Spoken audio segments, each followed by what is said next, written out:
ABCs for adults. ABCs for adults, episode 21. H is for happiness.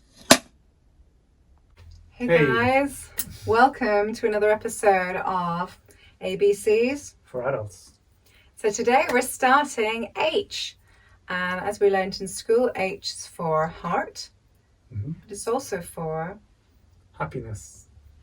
So what is this happiness thing that everyone's chasing and racing after? This elusive happiness. How do we get it? We're all, dedicating our free time anyway to try and accumulating some of it. What is it? And is it actually possible to have joy without cause? To feel happiness in a continual background of happiness in your life? Of course it is. And why is that? Is it because maybe we were born happy? Maybe that's our natural state of being. Maybe that's our factory settings kind of default position. And what happened? We kind of got lost along the way and distracted. We had it already. It's like you've already got the glass of water and someone's saying, here's some water, and so drop that and I'll go and get the glass and I'll get the bottle or whatever. Or like the old Zen saying, you're standing in the river, crying with thirst so imploringly, like you're already standing in the river. You can take a drink at any time. Is that what we're doing? Is that the kind of the catch-22 of this huge quest for happiness, the pursuit for happiness? Is it by its very definition never going to be achieved because we're stuck in this space of must find? So I'm in finding zone. Yeah. Like a robot. Must find. Yeah. So it eludes most people, like lasting happiness. We get the fleet. You see, we get we fall and we trip on happiness sometimes, mainly due to our families, our partners, just sharing a great experience together. Yeah, people sharing and connecting. In nature, exactly. There's many times that we kind of happen upon it, but it doesn't last. Because that's a cause for the happiness, where I think it's more beneficial for us if we focus on, well, how do we have as you said, the general background being just joy, and how can we not have it when we've been gifted this golden ticket of conscious awareness, first of all of existence, and then of conscious awareness of that existence. We're living on a plane or a planet, whatever you want to call it, that's so lush and so abundant, with these beings who are just capable of so much wonderment. Yet the majority of us, certainly in the Western world, which is supposed to be this first world exemplary society, the majority of us have never been, as a people, we have never been so unhappy. Yeah. At this point in history. But how can that be? We're living in the future. We should be... we're drugging ourselves in various different ways. Physically, for physical pain, but mostly for psychological pain. Like there's even kids now that are on, antidepressants and all kinds of things. So it's like a ridiculous amount. We're not going to give you guys facts and figures because we can't remember them. No. But there's a ridiculous amount. We read it. It's there. Look it up. It's very. So why children who are innately joyful, innately happy, why would they need to be feeling like depression used to be this thing that people had in like a midlife crisis? Because obviously we're chasing all these carrots the society is putting in front of us. Get good grades, get the university degree, get the great job, the career, get your great partner, get your great car, get your great house, your dog, your life, your picket fence. And then when people get all this stuff and they've accumulated it, and then they kind of go, ta-da, like, where's the... But I feel the same. Where is this kind of...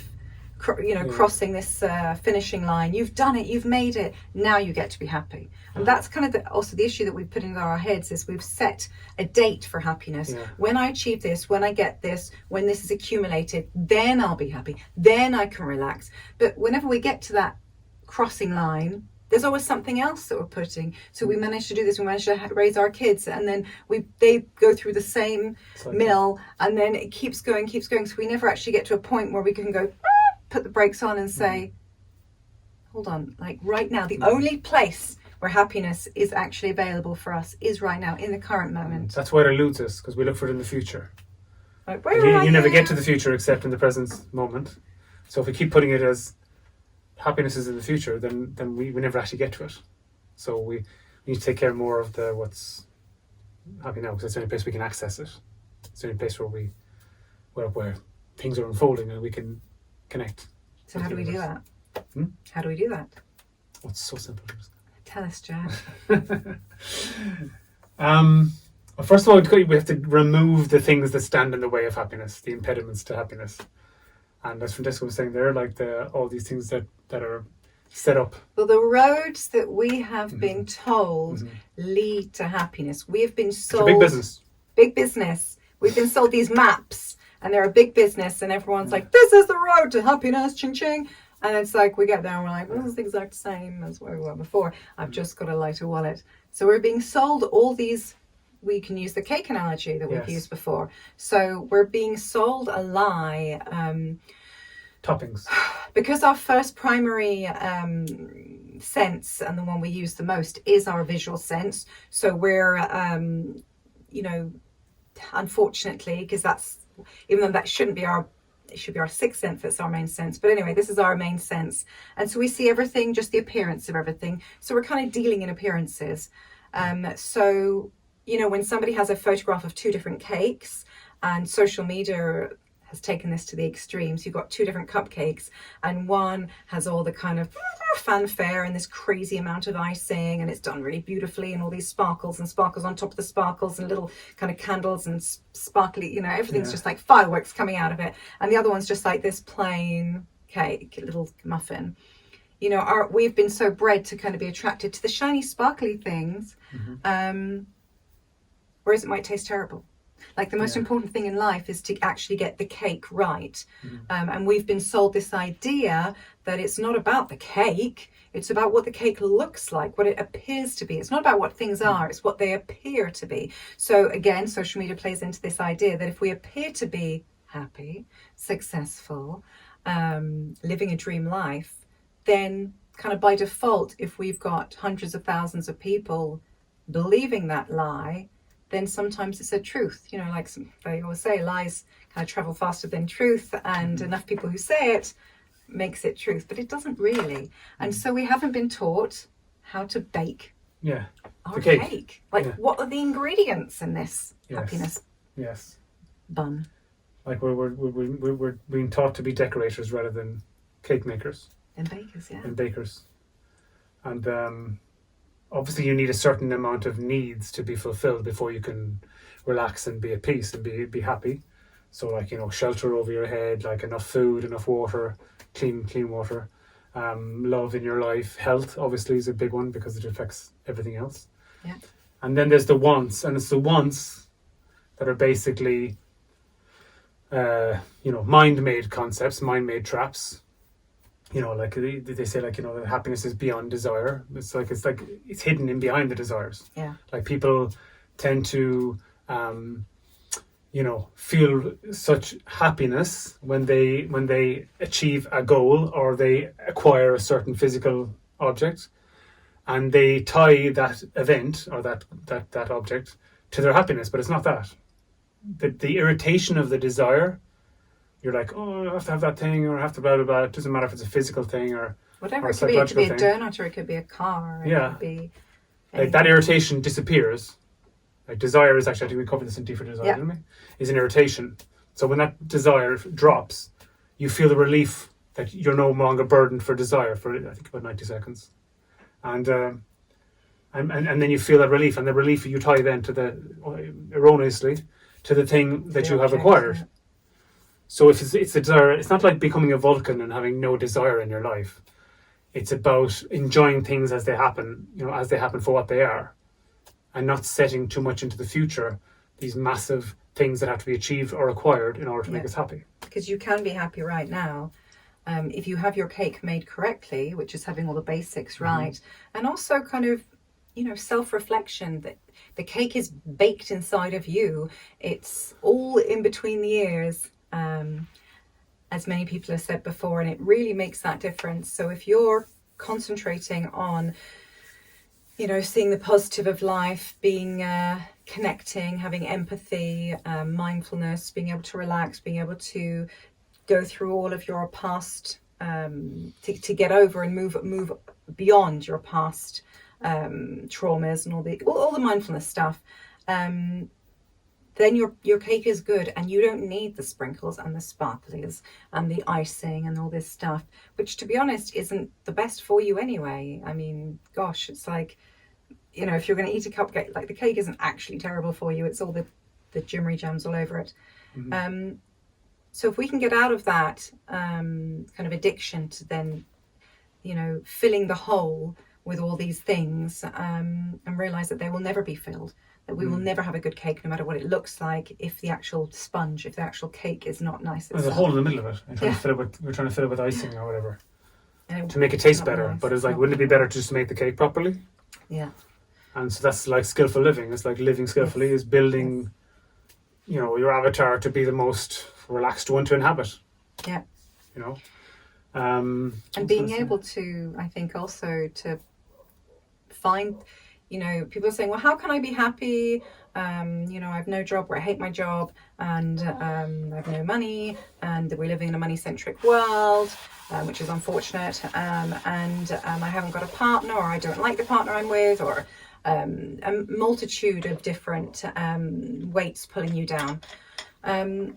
If you aren't able to change your life, which is very frightening to do, that's why most people don't do it, with the better the devil you know ethos, then you have to try and find that silver lining, no matter how elusive it may be. And we need to try and find the joy that's there, because, if you have all your five senses working, Jesus, like, that's amazing. If you're not ill, if you've got physical health, these are things we just take for granted until we don't have them, and then suddenly, everything monochrome becomes color, because we realize, oh my God, this was so important. If you have people around you that you love, even if you don't have people around you that yet, but the fact that you have loved somebody and you felt love from them, like, that's the top. Nothing is bigger than that. If we look at what we have instead of what we have not got, just that little shift of appreciation, as we covered in A, can change everything. It really has the power to turn your grey or poop-tinted spectacles pink. And I think that really helps, because it's, we're existing inside of our avatars in this body, and it's like we decide how we feel, and we forget that, but we do decide how we feel, and it's very hard because we're so distracted all the time. We've got a million and one things to do on our to-do list, and we've got media, be it mainstream or social, telling us all these different ways why we should not be happy. So sometimes we just need to close away from all of that, be with the people we love, or even just by ourselves, and go out into nature if we can. Or just spend time with your plant pot, your pot plant, sorry, or be with your pet, be with animals, just unplug from that stuff, because it really is, it's so poisonous. Yeah. We are being saturated right now with lots of dopamine inducing, situations and products and stuff like that. So we're constantly like just being bombarded with our hormonal reward system has been hijacked. Yeah. And instead of it being used to make our lives better, it's making our lives worse. Way worse. Also, I just wanted to say that you can't try to be happy, because it's an oxymoron. If you try to be happy, then you're just in trying to be happy mode. The trying bit is an irritation. Yeah. So if you're trying to be happy, the irritation and peace can't coexist in the same space. So if you're trying to be happy, it isn't saying like don't try to. It's basically saying that, like, in the trying, you're covering up your natural state of being, and it might seem like madness. Yes. But you're going away. But have you tried it? Yeah. Like, have you tried not distracting yourself and not giving in to the voice that says this is boring, because that's just another irritation, and allowing that energy to pass as well, and then going, this is actually pretty good. I don't feel any stress right now. I don't feel any irritation, because we are living in a society that rewards restlessness. Oh God, that guy works really hard, and this person does this, and the person does that, and da da da. And so industrious. Yeah, it's like they're so industrious and so on and such. But we're rewarding restlessness. So it's not. But it's because we also live in a money-centric society, and money equates to power as well on top of that. So it's all kind of put in place for us to work ourselves to the bone, and that is a very respected thing to do. Yeah, and then you're dead at the end. It's like your deathbed, your deathbed regrets or whatever. The top one is always should have spent more time with my family, should have appreciated what I had rather than what I didn't have. It's never going to be I wish I made more money or I wish I had more stuff, because you can't take it with you anyway. Anyway, this is all stuff everybody knows. Everybody knows. So we reward restlessness that's kind of the big societal thing, and monetarily we reward restlessness, and the more restless you are, the more money you get. We should put a cross through that, because that looks like we're promoting restlessness. Yeah. Okay. So we don't want to reward restlessness. So until we kind of evolve spiritually and psychologically to a point where we can put like our kind of peace and happiness. And that's not like making silly speeches and about peace. It's like actually working on ourselves and being with ourselves and being at peace. So then everyone at peace makes a peaceful world. We'll continue to reward restlessness, and it'll get in the way. But it's only a matter of time. People are getting very, very restless. Restless. They're being tired of being restless. Yes. Tired of being tired. Sick and tired of being sick and tired. Yeah. And I think. Once your basic needs are catered for, you can be very happy. And even if you don't have certain things that you might want from time to time that you can't have, you have to think, where is that want coming from? Yeah. That want is coming from, first of all, it's an idea from our mind, from our ego, who is always trying to make us unhappy, because when we're happy, the ego isn't there. When you're looking at something beautiful, you're sharing a beautiful moment, there is no ego, there's no commentator on it, because it's not needed. So the ego is going to try and kind of dampen things, grey things, peel over it, try and bring down the negative energy so it can actually have some dominion and power over you. But that's the only power it has, is the one that you give it yourself. As you know, as we did in Ego, all about that stuff. So don't listen to him, guys, and just concentrate on making your cake good, or making your cake great. There's a friend of ours, my brother actually, but he's a great friend of ours. Yeah, very good friend. If you pick the most kind of like dark part of your reality, whether it's a demon, whether it's the devil, from religious aspect or whatever it is, just and just in every moment just think, am I serving? Which am I serving? Just think one on your shoulder. It really is that. The devil and the angel on your shoulder, or feed the right beast. That story about the grandfather's telling his child about there's two beasts, and they're both kind of fighting in my head. And when the grandson says, which one wins, and he says, the one you feed. So it's feeding the right beast. Yeah. So you're either feeding the demon or the angel. There's no real in between. It's one or the other. It is so binary and so black and white. Yeah. And when you feel bad if you're feeling that, and you feel good. Yeah. If you feel this. We're taught that it's all these shades of grey, and it isn't. It's super black and white. And we were talking to Daniel about it for about 4 hours a few weeks ago, and it was so powerful. You are basically allowing yourself to be possessed. You can say a demon entity or whatever, or a devil. Energy. We're all energy. Just energy. We're all energy at the most basic level. You're allowing yourself to be possessed by a bad energy, by heavy weighted energy. And you can't see anything. You're a host for it. You're a host for that energy. When you're allowing the ego, you're a host. When you're allowing the ego to take complete control, so you're getting cross, you're getting angry, you're getting sad, you're getting depressed, you're getting lethargic, you're getting kind of negative. You've just given the reins, and you've just said, go on then, sir. And when you do that, you feel maybe empowered, because the ego gives us these emotions and you're feeling a strong energy, but it's not the right energy. And that really... Yeah, because there's a spectrum of energy at any point of time. You have a spectrum of all these things that are vying for your attention. And if you expand any one of those things and get stuck in it, you're not there kind of going like, I'm me and I'm watching myself get caught up in this. You're gone. You're gone. Like you don't exist. You obviously don't, like it's Eckhart Tolle says, you forget that you exist. Yeah. So basically you get completely sucked into that energy, and then you're puppeted by that energy until such time as it dissipates or it's used up or whatever. Yeah, can I just add that we didn't say before, and it was really hit home when we were speaking to Daniel as well, is that when you've got that energy inside of you, like think of it as actual demon possession. How horrible does that feel? You're just like, oh my God, I don't want to have that. That's a horrible thing to have. Or imagine it like an alien you're a host for an alien. If anyone's seen you've let that movie, into your household. It's so horrible. But like that makes you kind of go, ugh. Yeah. And it spreads whatever you need to other people around you. Yeah. You know? You've let it into the house. We talk about it here, like the shadow, letting the shadow cells into the house, and then basically, just everyone's we're all possessed by the shadow cells, and then the whole family is brought down. Yeah. And you have to be responsible enough. Yeah.